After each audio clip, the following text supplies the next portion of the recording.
Alô, bom dia, você está no canal Professor Belém nesta terça-feira, dia 14 de dezembro de 2021. Sejam todos bem-vindos.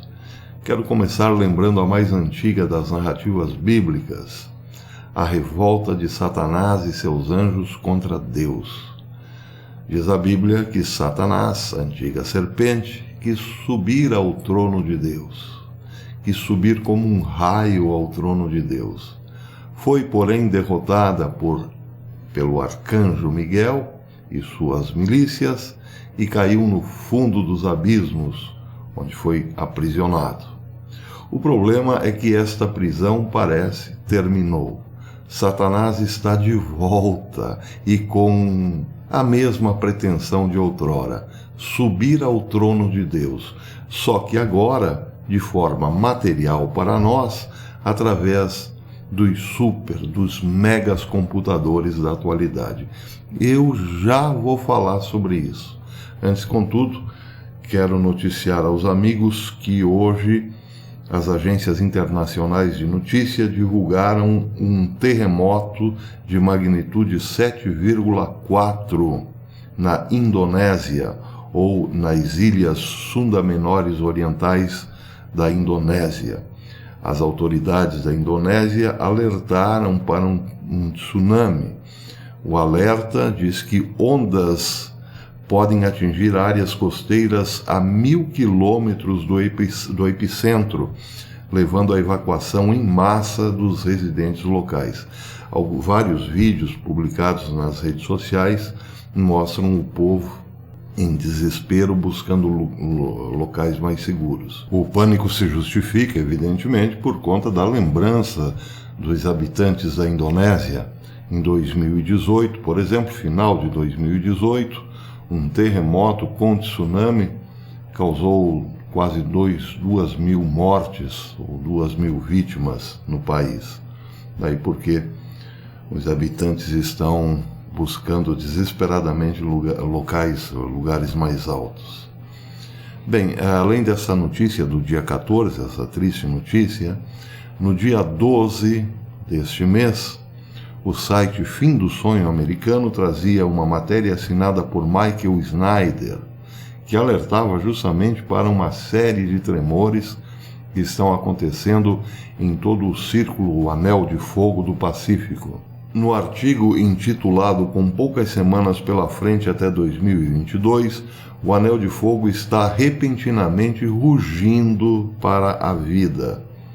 No texto, o autor diz que a perspectiva para 2022 é ainda mais preocupante do que o momento presente. Segundo o autor, a sua preocupação maior começou na última terça-feira, antes do dia 12, e continuou até a quarta-feira, quando ele mesmo testemunhou um estranho enxame de terremotos ao longo da falha de Blanco, quase 250 milhas a oeste de Newport, Oregon. Razão pela qual muitos se perguntam se a vizinha zona de subdução da Cascádia poderia ser afetada. Segundo Snyder, é desnecessário dizer que um grande terremoto ao longo da zona de subdução da Cascádia seria uma gigantesca tragédia, porque poderia potencialmente enviar um tsunami gigante na costa oeste dos Estados Unidos. Ele diz textualmente que, enquanto isso, o escritório de emergência do Oregon avisou que se um poderoso terremoto de magnitude 9.0 originar-se na zona de subdução da Cascádia, poderá desencadear um tsunami de até 30 metros de altura. A zona estadual, diz ele, acrescenta que atualmente os cientistas estão prevendo que há cerca de 37% de chance de um mega terremoto na zona de falha de Blanco. Razão pela qual o pesquisador vê 2022 com muita preocupação. Bem, o alerta provavelmente já foi dado aí pela Indonésia. O autor do texto, no entanto, alerta que provavelmente teremos também um terremoto forte no Japão.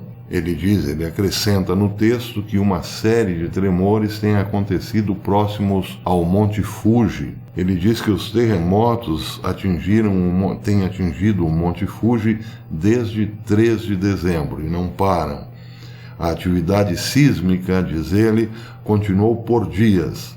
Em 7 de dezembro, mais de 200 tremores foram relatados nas ilhas Tokara.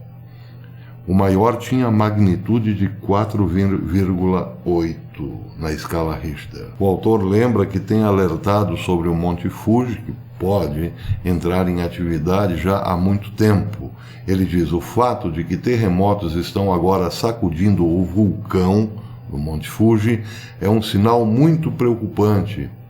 Um dia desses, qualquer dia desses, o Monte Fuji vai explodir, e quando isso acontecer, você não vai querer estar por perto. Pois bem, essas notícias são relevantes porque, em relação à natureza, não podemos fazer efetivamente nada. A natureza produz revoluções, ou seja, movimentos que não podem ser parados. Daí porque nós, cristãos, dizemos, é ação de Deus, evidentemente.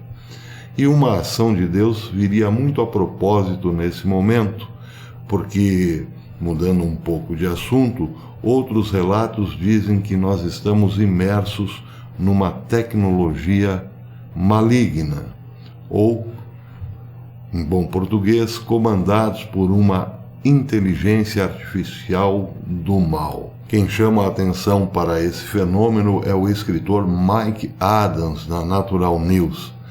Ele diz, numa recente matéria publicada na SGT Reporter, que ordens estão sendo dadas para o despovoamento da Terra. E claro, pergunta, quem está dando essas ordens? Em uma parte do texto ele diz: de acordo com muitos observadores e analistas bem informados, parece que os globalistas da Terra estão promovendo a agenda de despovoamento, que está recebendo potencialmente ordens, ou de uma inteligência acima dos globalistas, acima deles, das famílias dinásticas, por exemplo, ou então sofrendo influências demoníacas, ou sofrendo ações diretas de sistemas de inteligência artificial avançados que se originaram, segundo o autor, ou que podem ter se originado, segundo o autor,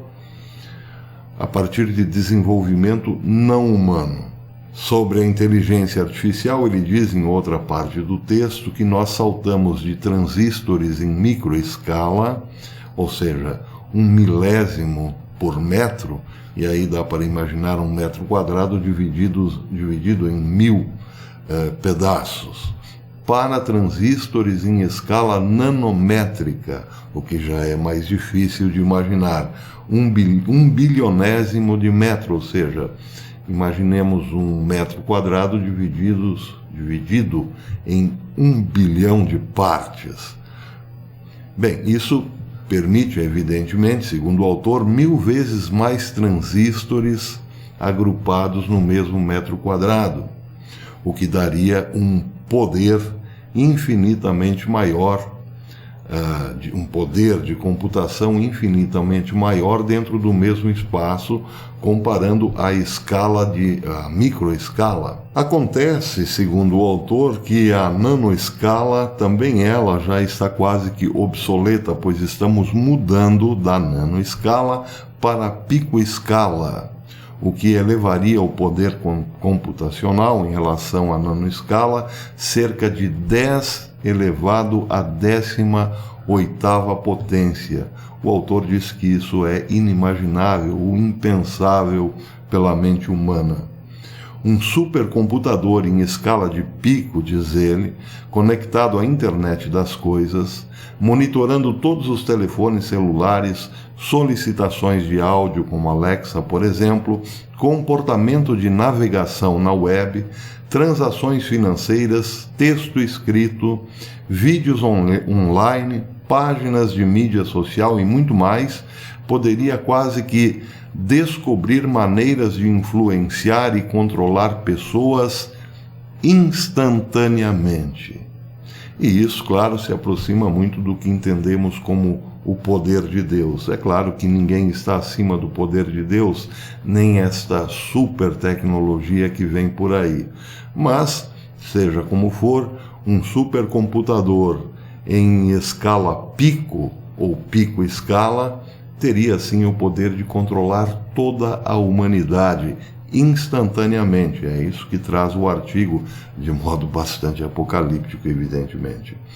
Ele diz também que o resultado é que um supercomputador de inteligência artificial suficientemente avançado poderá controlar quase sem esforço a totalidade da civilização humana e obrigar as pessoas a seguirem seus planos desejados para alcançar um resultado singular.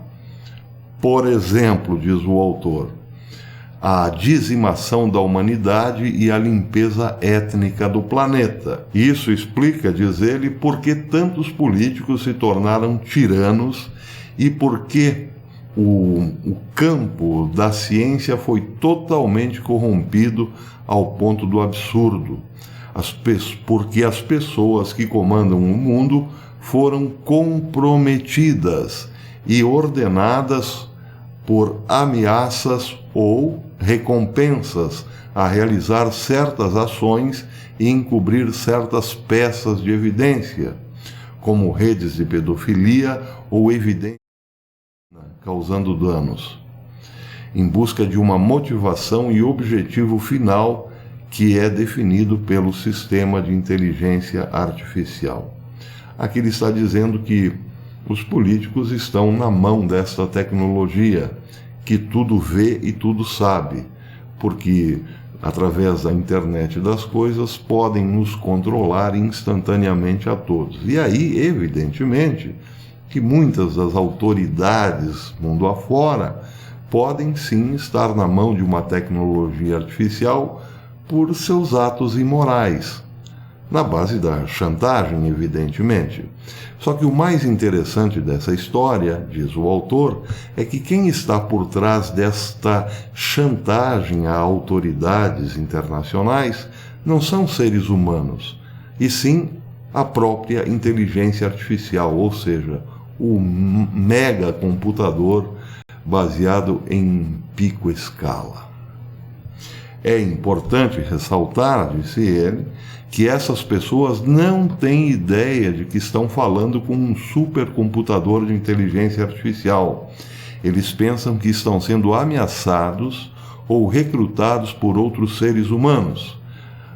A realidade é que estão sendo recrutados por vozes ou por e-mails que podem ser reproduzidos sem esforço por um sistema de supercomputação de inteligência artificial que simplesmente se passa por seres humanos ou por ser humano. É assim, por exemplo, que a teoria funciona, termina ele dizendo. Arquive isso na categoria de inteligência artificial do mal. E acrescente, portanto, cenários desastrosos ou devastadores pela frente. Ele está se referindo, mais uma vez, ao despovoamento da Terra. Daí porque voltamos à questão do terremoto. Ninguém gosta de terremoto, evidentemente.